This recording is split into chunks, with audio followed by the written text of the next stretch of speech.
అందరికీ నమస్కారం. ఓం శ్రీ మాత్రేయ నమః. నెల్లూరు నుండి 15 కిలోమీటర్ల దూరంలో ఉన్న జొన్నవాడలో శాంత స్వరూపిణిగా కామాక్షిదేవి కొలువై ఉంది.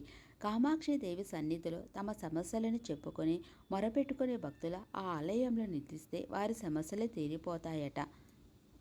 అమ్మవారి ఆలయ గోపురం లోపలికి ప్రవేశించగానే ముందు ఎడమవైపున ఉన్న మార్గంలో వెడితే పినాకిని నదికి చేరుకోవచ్చు. ఆలయ ప్రవేశ ద్వారంలో దేవీ కామాక్షి సన్నిధి వైపు వెళ్లే మార్గంలో రెండు వైపుల శూలాన్ని చేతబూనిన మహిళా ద్వారకాపాలకులు గోచరిస్తారు.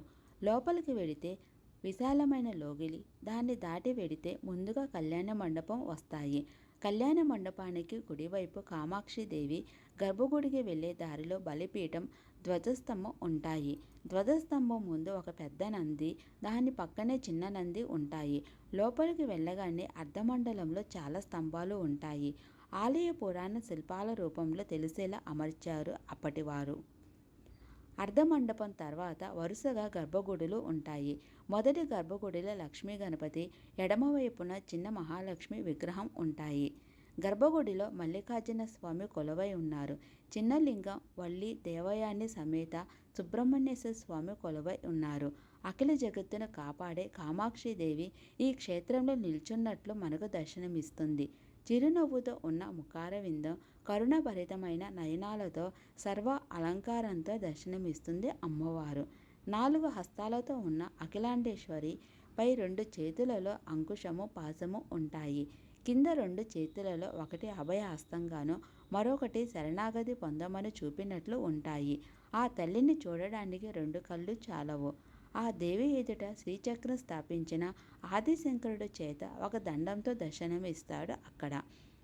బయట ప్రాకారంలో గణపతి, వల్లి దేవయాని సమేతుడైన సుబ్రహ్మణ్యేశ్వర స్వామి పసుపు రాసిన ముఖారవిందంతో, దుర్గాదేవి చిన్న మండపాలలో దర్శనమిస్తారు. దుర్గాదేవి పక్కనే నవగ్రహాలు కూడా ఉన్నాయి. బయట ప్రాకారంలో భక్తులు వేచి ఉంటారు. ఈ క్షేత్ర దర్శనం అనంతరం బయటికి వచ్చేటప్పుడు మానసికంగా ఎంతో ప్రశాంతత లభిస్తుంది. ఇక్కడ ప్రతి ఏటా ఏప్రిల్, మే మాసాలలో 10 రోజుల పాటు ఉత్సవాలు నిర్వహించబడతాయి. ప్రతి శుక్రవారం అమ్మవారి సన్నిధికి పెద్ద ఎత్తున ముత్తైదువులు చేరుకొని పూజలు చేస్తారు.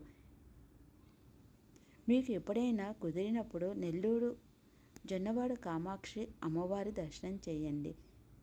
మీకు అంత మంచే జరుగుతుంది. ఈ వీడియో మీకు నచ్చిందంటే ఓం శ్రీ మాత్రేయ నమః అని కామెంట్ చేయండి.